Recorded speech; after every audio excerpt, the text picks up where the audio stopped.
So we here at October's place. Might Shout get a out shot October's in there. place. Shout out October's. My daughter, she just turned 2. Her name October. She born in October. I'm born in October. My grandma born in October. It's a lot of October shit.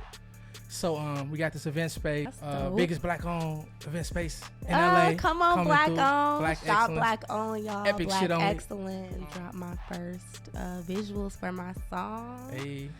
It's going to be on all platforms, y'all. Yeah. So check that out online. Yeah. That's what the song is called. Online. On all platforms. Yeah. It's lit. Online. What's up, y'all? It's your girl, London Alexis, a.k.a. the artist, model, entrepreneur, coming all the way from the Midwest. Hey. I'm here with my guy. P to the first letter, P.A. Rhodes. Period. What's going on, y'all? We in here. You know, and we just want to welcome y'all to Epic Shit Only. A.k.a. ESO. Period. Yeah. Where we talk about, or I should say, where we don't talk about gossip, bullshit. What we talking about, PA? Epic shit only. Period. Gotta elevate the culture. We elevating that type the of culture. So we bringing you all the topics that, you know, we feel like everybody needs to hear. Yeah. So let's just get into it. First off, happy holidays. Yeah. Did you have a good holiday? I did. Merry Christmas to y'all. I know it's belated. Happy Hanukkah, whatever you celebrate. Everybody it's that probably right after New celebrates. Year's by the time they see this. Yeah, which is cool. I mean, so everybody got they shopping on. I mean, well, you the pockets be hurting around the holidays for everybody. So it's crazy. So we out here in LA. I'm from Chicago, I guess you could say. Yes. You from the crib. From Chicago. I think I left Chicago roughly now. Sheesh. Give me the lion.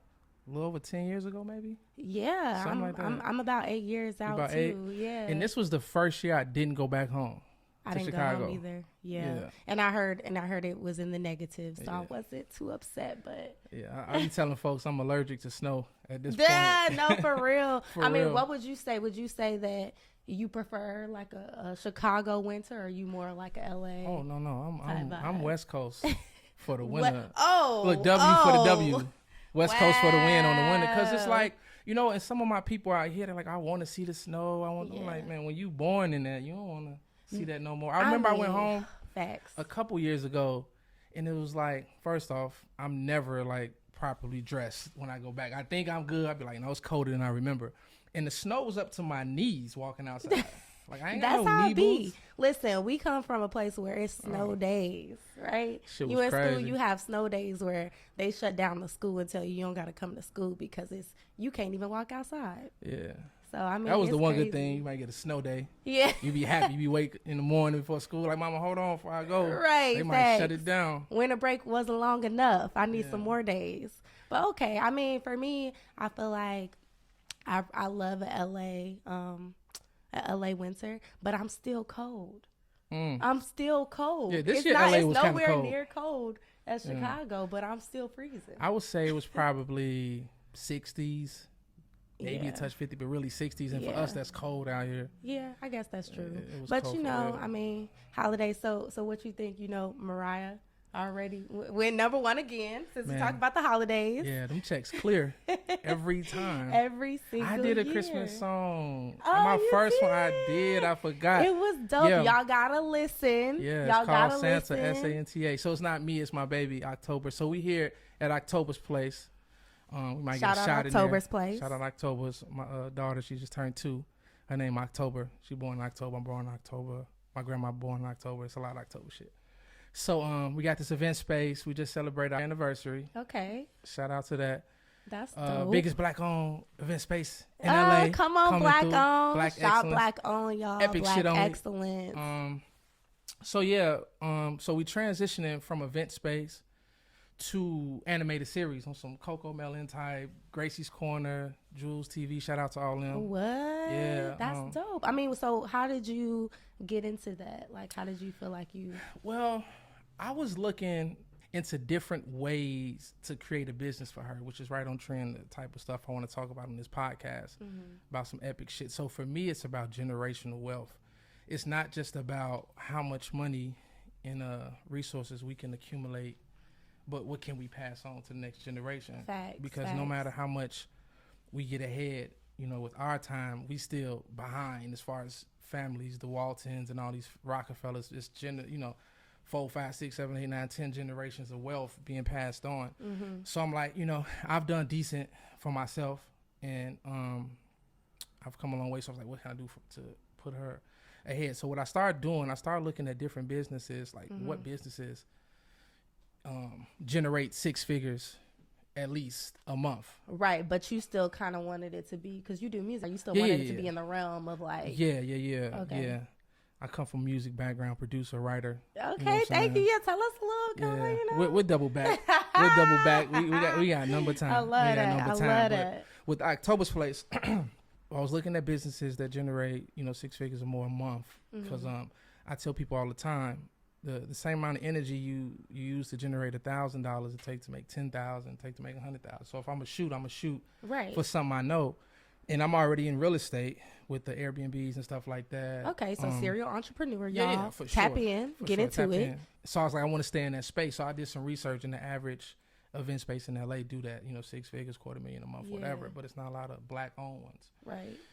So we wanted a space, me and her mom, that allows you to do everything from a wedding to a party. Everything in between. So it took us a while to find a location, and once we found it, I was like, cool. So after that, we've had it, like I said, we just celebrated, 1 year anniversary, so we're going on our 2nd year. Okay. And Coco Melon reposted her. We took her to a Coco Melon VIP experience. Shout out Coco Melon. Shout out Coco Melon. Yeah. When you a parent, especially your kids, 1, 2, you know all them songs. Yeah. That's a blessing too. We got 3 TVs in the house, 3 different shows at one time. It's Coco Melon, Gracie's Corner, Jules TV at the same time. They out here reciting all the lyrics. Check running up. I know all of them, all the little dances. I be jugging. So okay. I was like, my baby's a star. I want to, get her a show. And so we just been working on it quietly for a couple months, and we finally released the first episode on Christmas. So go YouTube, Spotify, Apple Music, October's Place, Santa song, Santa. Okay, well, dope. That is major. So congrats to you on that. And I did hear the song, y'all. It's tight. It's in my head too. So if them Coco Melon songs in your head, just be prepared. Facts. Be prepared. Yeah, it's like it's crazy. It's like I ain't gonna say drill, but it's almost like a drill Christmas song. It's like it got a urban element to it. It got a bop to it. She doing a dance. We did a dance challenge, so she hitting like all the like drill dances, couple drill dances to it. Is fire. Okay, so just to piggyback off this though, so are you only doing like the musical realm of it? Are you guys like expanding to like do episodes? Could we be expecting more just for kids, especially in the... So we doing, and just to educate the culture, and shout out my brother Roman, he back here. I hit Roman the other day. I said, Roman, they lied to us, man. They told us we had to sell dope, rob people growing up. Like, it was just athletes, pimps, right? Selling dope. Like, how else we gonna get the fancy car, this, that, and the third, and the millions? Right. I'm like, it's a little kid on YouTube called Ryan. Shout out Ryan. Ryan's World, net worth $100 million. He's like 9, maybe. He's 10, 9 years old, y'all. 100 million. And so I was bringing. I think he's the richest, right? Yeah, he like open toys. The richest kid. So I want y'all all out there to, Google that, Ryan's World. It's like a variety show. Him and his family, they got a couple different channels.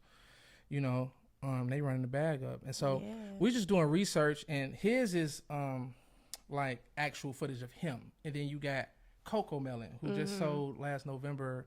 How much I said? $3 billion. Coco Melon sold $3 billion in November. You can look it up. Okay. Well. Yeah. So. Wow. Yeah. So you got Coco Melon animated series. They sold for $3 billion November 2022, and then Ryan's World right now he's worth $100 million. He does the actual. The unboxing and stuff. Got unboxing all that. So we're doing kind of a mixture of the two. So we have an animator. So right now it's actually an all black owned team. Okay. We have a animator from Africa, Nigeria to be specific. So he's doing the animation. He did the one we dropped, Santa. You go see, and we working on more. And we just did some unboxing of some toys, and she's playing, and so we doing both. Okay, dope. Yep. So check it out. When I have some kids, y'all, they gonna be bopping to this. I don't got no kids right now, so I'm just supporting the nieces and nephews. You know what I'm saying? Yeah. We're keeping it light, keeping it right. Let's talk about since we talking music. Let's talk about your music plight. Oh yeah, You in the music now, big dog. You know, we doing a few things. Yeah, I just, by the time you guys see this, I will more than likely drop my first visuals for my song. Hey. It's going to be on all platforms, y'all. Yeah. So check that out online. Yeah. That's what the song is called. Online on all platforms. Shout out Will. WB3. Like, shout out my people. Yeah. Shout out PA. It's lit. Shout out B Sims. Period. My boy came through. We cooked up. Yeah, it's really dope. I'm super excited about the project. And I'm ready for y'all to see what's going on. Yeah, shout out B-Roll. We shot a dope visual for it. Yeah, he really did. And it looks really good, y'all. So tap in. Yeah. It's going to be dope. So what made you want to get into the music? Honestly, I've been doing music. I come from a musical family. Mm-hmm. Okay. So from a young age, I had a couple cousins. Shout out Trina, Tamara, Jesse Powell. As y'all would know, R.I.P. Those are my cousins. So from a young age, I had some singers in my family, and I used to want to sing, but I felt like I wasn't blessed with a voice at first. It took some work. It took some time. I feel you. I come from that black family. They gonna tell you, baby. Yeah. It's not there yet. There yet. So that's something that I felt like over time I had to cultivate and really work on. And I've always been into lyricism. I was doing poetry. I went to nationals for speech and debate and poetry. Hey. Shout out Jordan Mayer, hey. My coach, all throughout high school and a little bit in college. I went to IU for theater. I did musical theater. Okay. So music has always been a part of my life. And, upon meeting PA, I was like, it's time to really bet on myself. Yeah. Type of thing, and really, focus and stick 10 toes down to what I'm passionate about. So I was like, God said the time is now. Mm-hmm. So that was basically the goal and vibe for me. And I really wanted to be able to bring a different perspective to music, especially rap. Oh, yeah. Tell me your favorite artist, your inspirations. Your favorite artist? Yes, my favorite artist is Missy Elliott. Shout out the GOAT. She's my favorite female artist too. And it goes beyond just the sound. It's the visuals. It's the presence, the feeling that she gives people through her music. I think is just so positive and influential. What the culture needed, and I feel like right now. We have a lot of great artists, but I just want to see more diversity, a little difference. Yeah, a little difference. When we first had our talk, that's one thing that stood out to me. So first, I met you on the set. We were shooting Love is a Drug. Yep. You was coming from the actress perspective. Yes. You was doing an amazing job. And I remember we was doing a particular scene, and it was like room full of people, and B-Roll was like, in action, and you just did the scene like so dope and fast. It was like a dancing, like seductive. I was like, wow.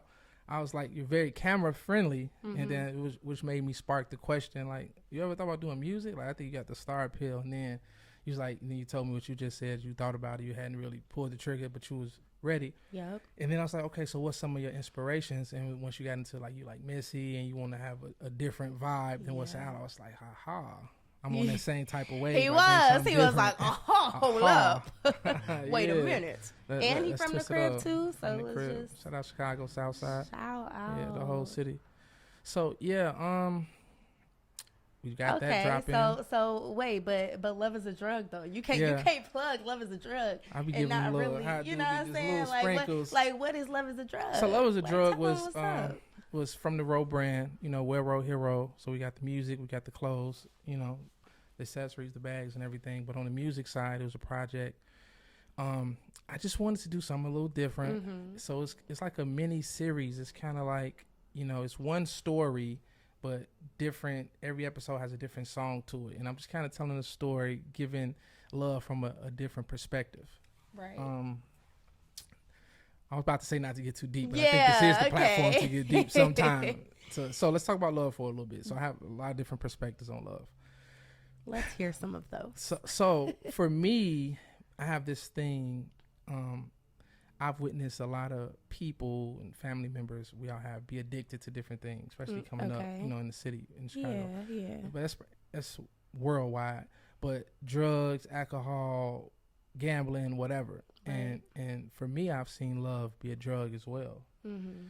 And so I want to come from a perspective, because I didn't really want to come from a glorification like all the chicks and everybody and threesome this. I just kind of want to give it a different spin. Yeah, the regular. Yeah, I want to give it a different spin. Like, don't be so addicted to anything. You know, too much water will kill you, type of thing. Okay. Yeah, and I know people who. How deep I want to go on this? So I know people who like could be further with their career and their life if they wasn't so caught up in the lovey-dovey shit. It's like I've seen people waste years of their life chasing love and thinking they're in love, but they're really just trying to fill an inner void where they don't love themselves enough. Mm-hmm. So for me, a healthy relationship is when you have two whole people coming together. Right. You can't look externally for somebody to fill that void for you, to make you feel whole. And sometimes that's the bad thing. It's like, I need to be happy, you need to be happy, then we could be happy together. But if I'm like down, I think you're gonna make me happy, that ain't it. So people chasing this, I'm like, put that same energy into chasing your goals. Right. And that's what's gonna make you feel, you know, the most happy, the most fulfilled, which is really what you're looking for, and give you, as a man, you want that validation. And I heard a quote somewhere, I think it was Andrew Tate, but he said, if you want to really see me go hard and not like Andrew Tate, y'all, whole nother conversation, and you really want to see me go crazy, like, let me be heartbroken, then I'm gonna really wild out, like, and I'm gonna get super rich, I'm gonna make $1 billion if I'm heartbroken, because now I ain't got nothing to focus, and I'm paraphrasing, but he's like, I ain't got nothing to focus on but taking myself to the next level and getting myself out this rut, you know what I mean? And so, you know, I've been through that, you know, the heartbreak I've been through in my life helped me make some of my best songs, give me some of my best drive, learn me some of the lessons that prevent me from other shit. Sometimes it help you get in shape. You trying to lose 50 pounds right quick. Okay, period. It's a heartbroken, but no, for real. So that was kind of my perspective. Just love is a drug. Make sure you don't OD.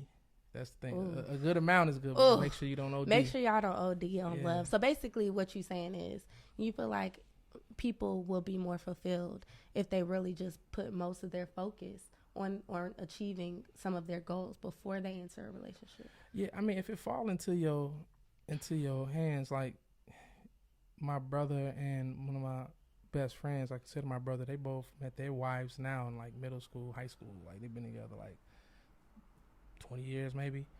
Okay, so sometimes that's dedicated. Yeah, it's real. That's like high school stuff that lasts long like that. Yeah, and you know, you go through your ups and downs, but it's like it'll fall in your hands. But it's just like don't be so consumed to the point you're not progressing. That's all I'm saying. Like stay with the progress. Okay, I can see that. Yeah, I can see that. Well, since we talking progress, what's up with your New Year's? You got some New Year's resolutions? Are you a person that's a New Year, new me? To a certain extent, but I'm a lifestyle person. I keep my lifestyle. I focus in more and more on the lifestyle, you know. A couple things I want to do. I want to actually, since you're talking about weight, I want to drop a couple pounds. I'm actually, most people can't tell, but I'm actually heavier, like 30, 40 pounds than my regular weight. I call it pre-COVID. But all I'm going to say is, I hope you're not going to be one of those people that just start going to the gym. No. At the top of you gonna go for a month and then fall off? It's a lifestyle. It's crazy because I got like 2 personal trainers. I got like 3 gym memberships. I get chef style meals like every day. It's just starting and the consistency. And for me, it's all about time allocation. So just more focus on health in general. Yeah. And also including some more stuff like now I try to drink my tea more, ginger tea, little black seed oil, sea moss. Health as well. Yeah, all that, eating better. Cause especially now I got a baby. You know, she ripping and running now. You know, chasing her. I got to be here for her.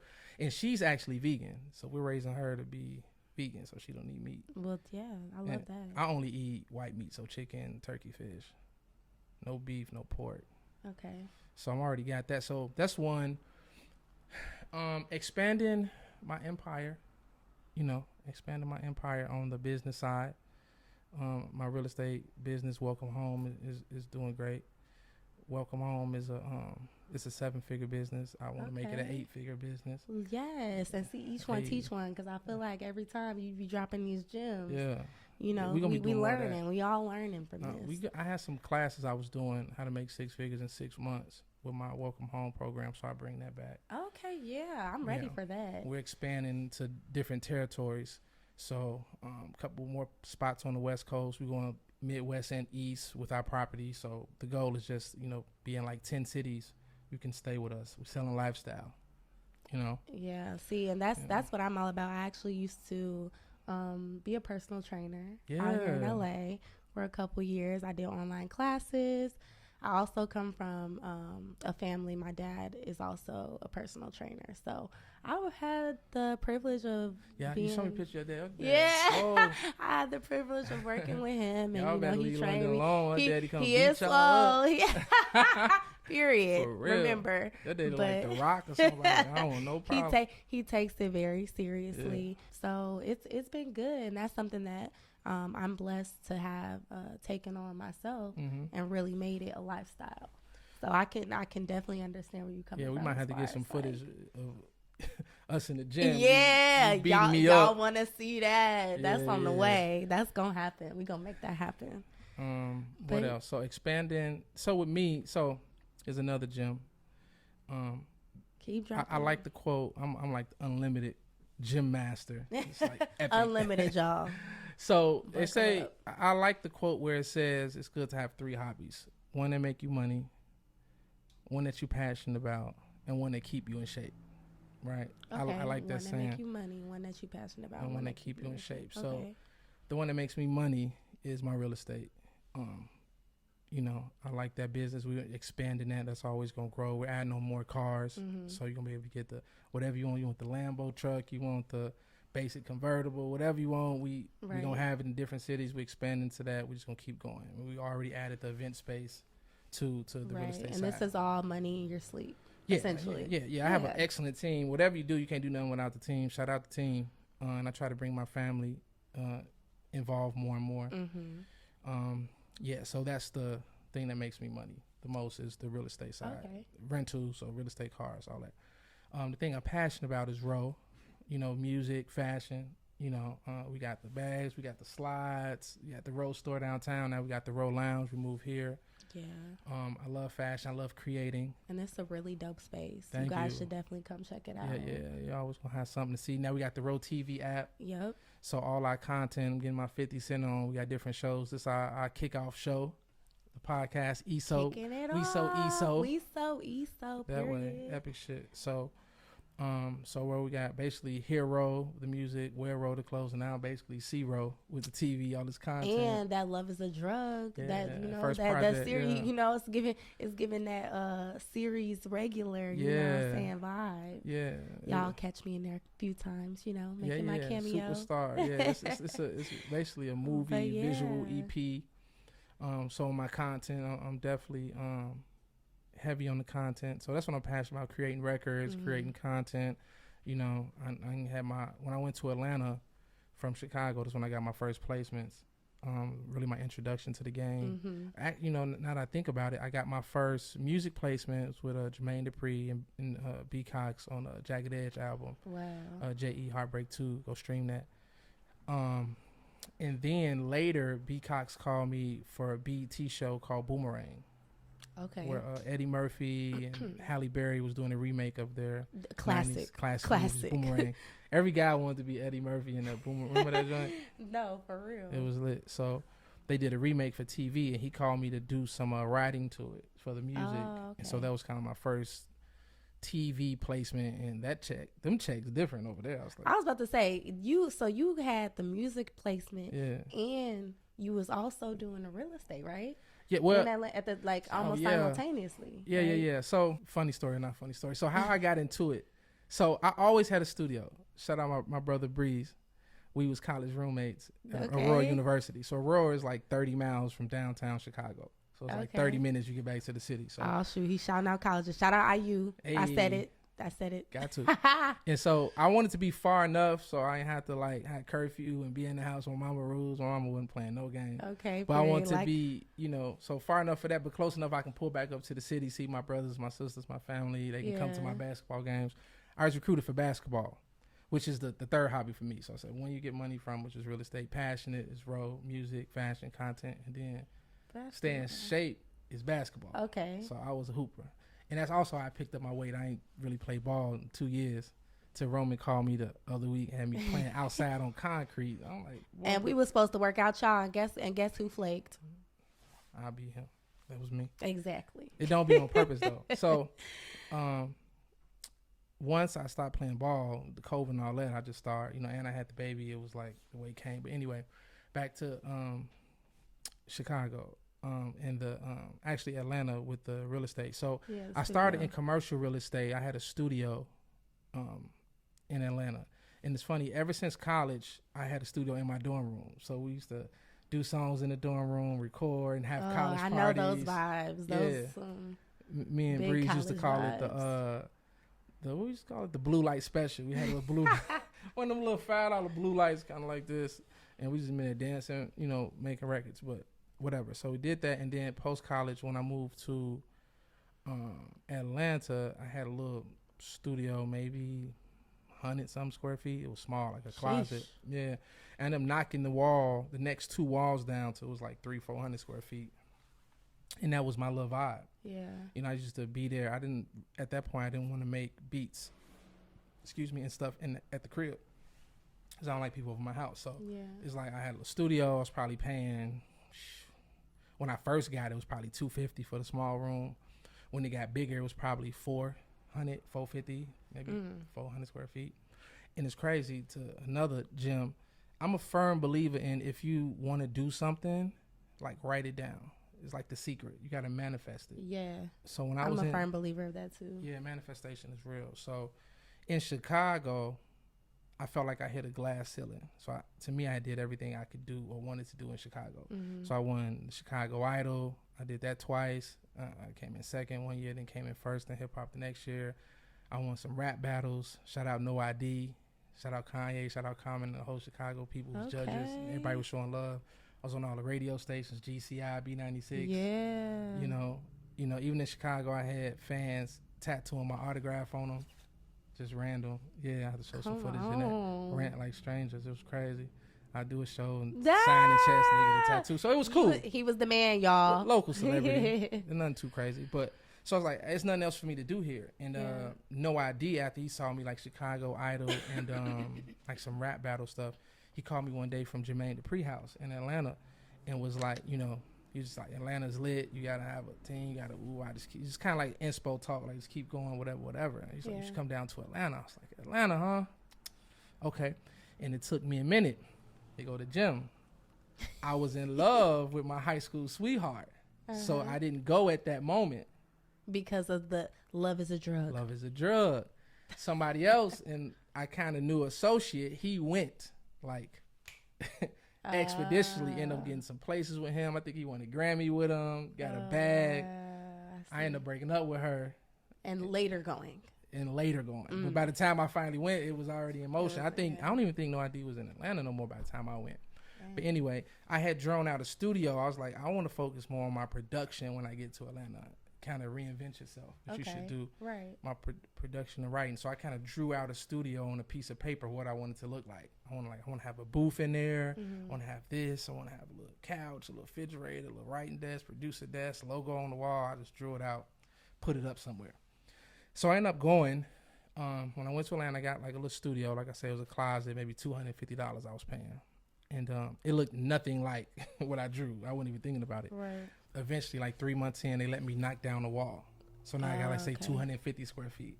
It still don't look like it, though. Right. But, so, I mean, you expanded, I'm getting expanded. Now I can put a couch in there. First, I had a desk and a table. Now I got a desk, chair, and a couch, whatever. So then, a couple more months, they let me knock down the next wall. And now I got the space to do what I'm trying to do. Yeah, that's a blessing. They letting you knock down walls, though. Yeah, for sure. Okay. And so then, I put a little piece of wood down, carpet, put a booth up, I start putting lights up, and I look up, I'm like, wait a minute.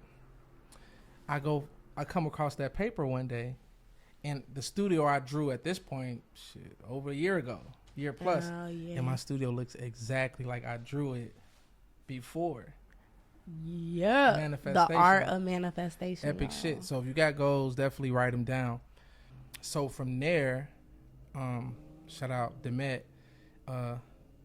He was an exec. My boy Demet was an exec. I forget it. It wasn't some major label, but he worked with a lot of people. Fuji's, Destiny Child, all that back in the day. And now he's coming out of it, but still kind of in the industry. And he worked with Jagged Edge and Jermaine Dupri and B Cox and all them. And so something was going on with Jagged Edge Studio. And so I had met Jagged Edge too separately about some content stuff, but then Demet brought him back through like, oh, y'all need a studio to finish recording. My boy PA got a flat studio. And then so when he brought them over, it was me meeting them for the second time. And this wasn't that long ago. This is like 6 years ago. Yeah. And it's about proper preparation, which is another gem. You got to be prepared for whatever blessing you want, God to put in your life, whether it's, financially, career-wise, or even love. Like, if you want to be in a relationship, like, be relationship material. Have your shit together. Somebody can actually date you. Right. Like, you can't manifest and also not put in the work behind it, right? Facts. So you wanna have the idea in mind, and then you need to get in motion, execute the plan. Get in motion. To go ahead and help see it through. So I knew, and I was telling some of my people this recently. Like, I went to a place full of rappers. It's like, so instead of me just trying to be like a rapper, I want to do something that I could monetize and work with rappers. Yeah. So I was like, let me have a studio and let me have beats so people can come to me and I can get in position. And so when he brought Jagged Edge through, I ended up getting my first placement because I had a studio, because I had beats. And I just gave him the studio at first, but one day the engineer called off sick. I was like, well, I engineered the session, which, they was making beats on their iPad at the time. Fire. Quick, import it. I was like, oh, I could put this extra little hi-hat. I could put this drum. I can put this little. I was like, okay, go to me. I put the little sauce on it. Like, oh, I like that. Let's do it again. And that led to my first placement. So, long story short, be prepared. Put yourself in position. Educate yourself. And that's how you do epic shit. And that's the gems that he be dropping on you. So just buckle up, because we're going to have gems for days, years. Take the shades off time. As we conclude. Go ahead, show your face. Show your face. These Versace's, sorry. So, don't ask. Nobody asked. Listen. He's showing them out for y'all. But, since we're talking about finances and basically putting yourself in a better position, I myself am an advocate for New Year and preparing for what your goals are and what you want to manifest even for the new year. So one thing that I do for myself is I like to have a planner, right? So I just got a brand new planner for the new year. It's and guess what's on top of it? What's on it? Manifesting, baby, because that's number one. And I also believe in the law of attraction, right? So all those things I like to write out. I like to really challenge myself daily to meet daily goals. So, I believe in the saying, you have to be 1% better than you were the day before. That's fire. At least. Yeah, that's fire. And so that's how I like to prepare for New Year. That's how I'm going into this new year. 2023. Y'all. What about you? What would you say? Because you're doing so much, you have so much on your plate. How do you think you're going to manage it this year? Going into this new year, like I said earlier, for me it's all about team. Okay. So being a better delegator, and that's manager, important. and keeping the team inspired, and be a better listener. I just try to be like, what do y'all need from me, right? To do y'all jobs, so everything be clear. I have a great team, and whatever I do now, I have to have a team behind it. So my real estate, I got a couple teams. With Row, I have people who help me. October's place, we have an excellent team who runs this place.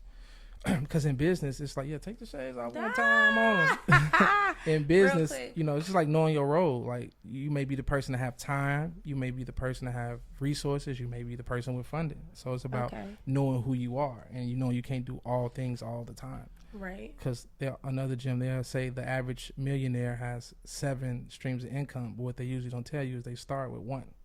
Like, get 1 popping. And then let the money work for you. Because gym 2 is, it's only really, when you break it down, 3 main ways of making money. So you either gonna work for somebody else, which is usually how we start, which is fine. Right. 2, you're gonna work for yourself, which is a lot of work. That's more than 40 hours. Entrepreneurship. Ain't nothing wrong with it. I come from that. Not for the faint of heart. And then 3rd, you're gonna let the money work for you. And that's when you really get into a level. So now in my investments, I try to let the money work for me and have a team behind what I'm doing, because my time is limited and I don't, it's, at some point you want to have a less exchange of exchanging time for money. I want to exchange money for money. Not always time for money. You know what I mean? I put my time in what I'm passionate about. So that's my 2023. A couple gems for y'all. Epic shit. Yes, epic shit only. Yeah, but that's all we got for y'all today. Yeah, that's it. Let's go ahead, wrap it up. I feel good about this episode 1. I do too. I thought it was dope. I thought we hit on some really some good gems, I should say, right? if it's some things, hit us on, on the social media. Give us some give gems, us some comments that you want us to talk about in our future episodes. We'll tap in with y'all. We definitely will. We're gonna tackle all the topics. But until next time, don't do nothing basic. Do epic shit. Cause we so ESO. Stepping and dripping, so I ain't impressed by these bitches, and I ain't pressed neither. That alright, you know that road bring out my best features. Me and PA popping back outside, that's my best people. Bitch.